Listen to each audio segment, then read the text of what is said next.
ನಮಸ್ಕಾರ ಸರ್. ಸದ್ಯ ವಿಷಯ ಯಾರಿಗೂ ಹೇಳಿಲ್ಲ ತಾನೆ? ಸದ್ಯಕ್ಕೆ ಸಿದ್ದುಗೆ ಹೇಳಿದ್ದೀನಿ ಅಷ್ಟೇ.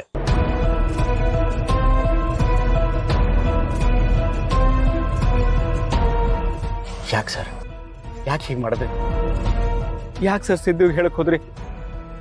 ಇವಾಗ ಅವನಿಗೆ ಗೊತ್ತಾಯ್ತು, ಆಮೇಲೆ ನನ್ನ ಹೆಂಡತಿ ಗೊತ್ತಾಗತ್ತೆ. ನನ್ನ ಕತೆ ನಿನ್ನ ನಂಬ್ಕೊಂಡ್ರೆ ನಾನು ಮಶಾಣಕ್ಕೆ ಹೋದ್ರು ನೀನು ದುಡ್ಡು ಕೊಡೋದಿಲ್ಲ ಅನ್ನೋದು ಕನ್ಫರ್ಮ್ ಆಗೇ ಹೋಗಿ ಹೇಳಿದ್ದು. ಅಲ್ಲಯ್ಯ, ಹೆಂಡತಿ ಗೊತ್ತಾದ್ರೆ ಮರ್ಯಾದೆ ಹೋಗುತ್ತೆ ಅಂತ ಹೇಳ್ತಾ ಇದೆಯಲ್ಲ, ಅಂತೊಂದು ಸಾಲ ಯಾಕೆ ಮಾಡಬೇಕಾಗಿತ್ತು? ರೀ, ಇಷ್ಟಪಟ್ಟು ಯಾರಿಗೆ ಸಾಲ ಮಾಡ್ತಾರೆ? ಪರಿಸ್ಥಿತಿ ಹಾಗೆ ಮಾಡಿರತ್ತೆ. ಅದನ್ನ ಬಂಡವಾಳವಾಗಿ ಇಟ್ಕೊಂಡು ನಿಮ್ಮಂಥವ್ರು ನಮ್ಮಂಥವ್ರನ್ನ ಆಟ ಆಡಿಸ್ತೀರಾ. ನೋಡು, ನಿನ್ನ ಮಾತಿಗೆಲ್ಲ ನಾನು ಬೆದರೋದಿಲ್ಲ. ನೀನು ಮರ್ಯಾದೆ ನಡ್ಕೊಂಡಿದ್ರೆ ನಾನು ಯಾಕೆ ಈ ಥರ ನಡ್ಕೋತಾ ಇದ್ದೆ? ನೀನು ಕೇಳ್ದಂಗೆಲ್ಲ ಟೈಮ್ ಕೊಟ್ಟೆ, ಆದ್ರೂ ನೀನು ನನ್ನ ಬಡ್ಡಿ ದುಡ್ಡು ಕೊಡದೆ ಆಟ ಆಡಿಸಿದ್ರೆ ನಾನು ಸುಮ್ಮನೆ ಇರಬೇಕಾಗಿತ್ತ? ನೋಡು, ಈಗ ಸಿದ್ದು ಗೊತ್ತಾಗಿದೆ. ಈಗಲೂ ನೀನು ದುಡ್ಡು ಕೊಡ್ಲಿಲ್ಲ ಅಂತ ಹೇಳಿದ್ರೆ ಡೈರೆಕ್ಟ್ ಆಗಿ ನಿಮ್ಮ ಮಾವನ ಹತ್ರನೇ ಹೋಗಿ ನಿನ್ನ ಮರ್ಯಾದೆನೆಲ್ಲ ಹರಾಜಾಗ್ತೀನಿ.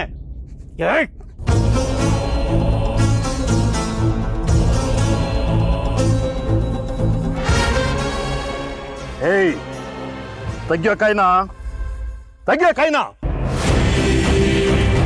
ದುಡ್ಡು ತಗೊಳ್ಳುವಾಗ ಪುಣ್ಯ ಕೋಟಿ ತರ ಇದ್ದು ಇವಾಗ ಕಜ್ಜಿ ನಾಯಿ ತರ ಆಡ್ತಾ ಇದೆಯಾ? ನಿನ್ನ ಬೆದರಿಕೆಗೆಲ್ಲ ನಾನು ಎದುರೋದಿಲ್ಲ. ನಾನು ಮನಸ್ಸು ಮಾಡಿದ್ರೆ ಮಗನೇ ನಿನ್ನ ಕೈ ಕಾಲು ಎತ್ತಿಸ್ಬಿಡ್ತೀನಿ. ಏನೋ ನಮ್ಮ ಜವರೇಗೌಡ್ರಳ್ಳಿ ಅಂತ ನಾನು ನಿನಗೆ ಮರ್ಯಾದೆ ಕೊಟ್ಟು ಮಾತಾಡ್ಸಿದ್ರೆ ನನ್ನ ಕುತ್ತಿಗೆ ಪಟ್ಟಿ ಹಿಡಿತೀಯೋ? Sir sir sir sorry sir, ದಯವಿಟ್ಟು ಕ್ಷಮಿಸಿ. ಏನೋ ಗೊತ್ತಾಗ್ದಿರಾ, ಸಾರಿ ಸಾರಿ. ಹೇಯ್, ಕೋಪ ನಿನ್ನೊಬ್ಬನಿಗೆ ಅಲ್ಲ, ನನಗೂ ಬರುತ್ತೆ.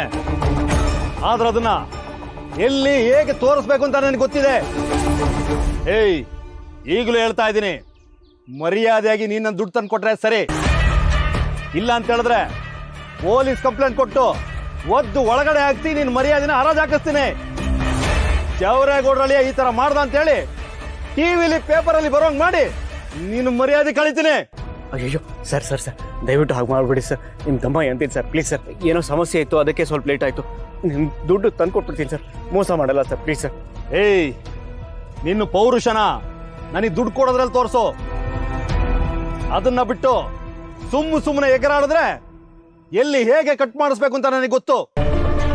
ಮರ್ಯಾದೆಯಾಗಿ ದುಡ್ಡು ತಗೊಂಡಿದ್ಯಾ, ಮರ್ಯಾದೆಯಾಗಿ ತಂದು ಕೊಡು. ಇಲ್ಲ ಅಂತ ಹೇಳಿದ್ರೆ ನನ್ನ ದುಡ್ಡನ್ನ ನಾನು ಹೇಗೆ ವಸೂಲಿ ಮಾಡ್ಬೇಕು ಅಂತ ನನಗೆ ಗೊತ್ತು.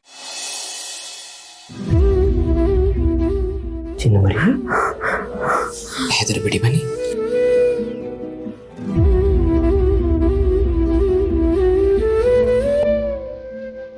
ಬನ್ನಿ, ಕೂತ್ಕೊಳ್ಳಿ.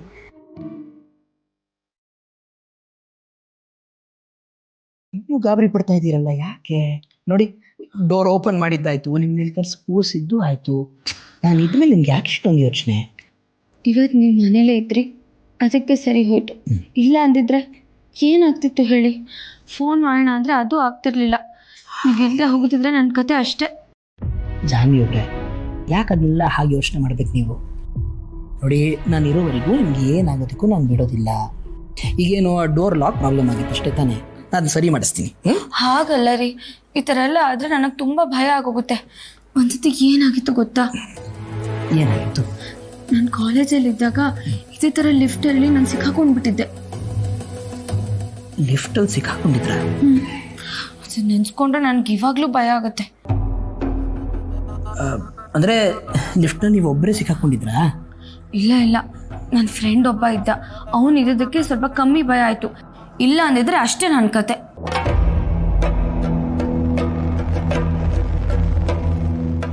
ಲಿಫ್ಟ್ನಲ್ಲಿ ನಿಮ್ಮ ಫ್ರೆಂಡ್ ಇದ್ದ? ಯಾರವನು? ನನ್ನ ಕಾಲೇಜ್ ಕ್ಲಾಸ್ಮೇಟು ರೀ. ನಿಜ ಹೇಳಬೇಕು ಅಂದರೆ ನನಗಿಂತ ಅವನೇ ಭಯಪಟ್ಟಿದ್ದ. ನಾನು ಅಲ್ಲಿದ್ದೆ ಅಂತ ಮುಖದಲ್ಲಿ ತೋರಿಸ್ಕೊಳ್ತಿರ್ಲಿಲ್ಲ ಅಷ್ಟೇ. ಆ ಸಿಚುವೇಶನಲ್ಲೂ ನಂಗೊಂದು ಮುಖ ನೋಡಿದ್ರೆ ಒಳಗೊಳಗೆ ನಗು ಬರ್ತಿತ್ತು. ಆಮೇಲೆ ಏನಾಯ್ತು? ಆಮೇಲೆ ಏನಿಲ್ಲ, ರಿಪೇರಿ ಮಾಡೋವನಿಗೆ ಫೋನ್ ಮಾಡಿ ಕರೆಸ್ದ, ಅವ್ನು ಬಂದು ರಿಪೇರಿ ಮಾಡಿ ಹೋದ. ನಾವು ಆಮೇಲೆ ಹೊರಗೆ ಬಂದ್ವಿ ಅಷ್ಟೇ. ಅಂದರೆ ಅಷ್ಟೊತ್ತು ನೀವಿಬ್ಬರೂ ಲಿಫ್ಟ್ ಒಳಗಡೆನೇ ಇದ್ರಾ? ಅದೇ ಮತ್ತೆ ಏನ್ರಿ ಹೀಗೆ ಕೇಳ್ತಿದ್ದೀರಾ? ಲಿಫ್ಟ್ ಲಾಕ್ ಆಗಿದ್ದಾಗ ನಾವು ಹೊರಗೆ ಹೇಗೆ ಬರೋಕ್ಕಾಗುತ್ತೆ? ಒಳಗಡೆನೇ ಇದ್ವಿ. ಯಪ್ಪ, ನಂಗೆ ಅದನ್ನೆಲ್ಲ ಮತ್ತೆ ನೆನಪಿಸ್ಬೇಡಿ, ನೆನೆಸ್ಕೊಂಡ್ರೆ ಭಯ ಆಗುತ್ತೆ.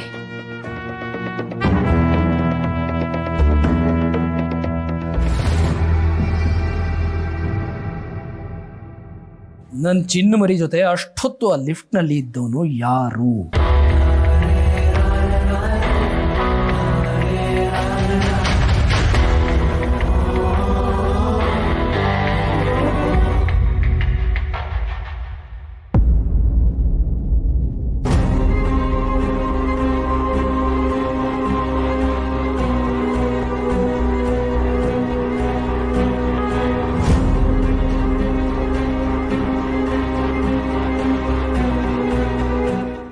ದಯವಿಟ್ಟು ನನಗೊಂದು ಹೆಲ್ಪ್ ಮಾಡಿ.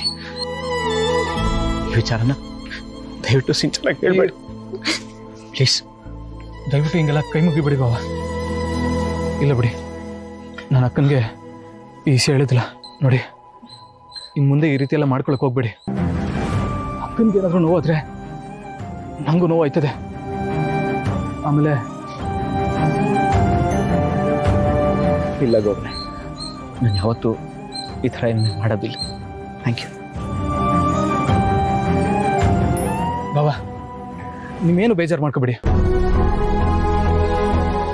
ತಗೊಳ್ಳಿ, ತಗೊಳ್ಳಿ. ಅಲ್ಲ ಗೌಡ್ರೆ, ಇದು ಗೌಡ್ರೆ ಏನು ಮಾಡ್ತಾ ಇದ್ದೀರಾ? ನೋಡಿ, ಮೊದಲು ದುಡ್ಡು ತಗೊಂಡು ಆ ಫೈನಾನ್ಸರ್ಗೆಲ್ಲ ಕ್ಲಿಯರ್ ಮಾಡಿಬಿಡಿ. ಅಲ್ಲ ಗೌಡ್ರೆ, ಇಲ್ಲ ಮಡಿಕೊಳ್ಳಿ ಬಾವ, ಮಡಿಕೊಳ್ಳಿ. ಈ ದುಡ್ಡನ್ನು ನಾನು ಹೇಗೆ ತಗೊಳ್ಳಿ ಗೌಡ್ರೆ? ನೋಡಿ, ಆ ಫೈನಾನ್ಸರ್ ಸರಿ ಇಲ್ಲ. ದುಡ್ಡು ಕೊಟ್ಟು ಮಾನ ಮರ್ಯಾದೆ ಕಳಿತಾನೆ. ಎಲ್ಲಿ ಬೇಕಾದ್ರೂ ನಿಂತ್ಕೊಂಡು ಕೇಳ್ತಾನೆ. ಇನ್ನು ಮುಂದೆ ಈ ರೀತಿ ಸಾಲಗಳು ಮಾಡ್ಕೊಳಕ್ಕೆ ಹೋಗ್ಬಿಡಿ. ಏನಿದ್ರೂ ನಂತವ ಹೇಳಿ, ನಾನು ನಿಮ್ಮ ಜೊತೆಗೆ ಇರ್ತೀನಿ.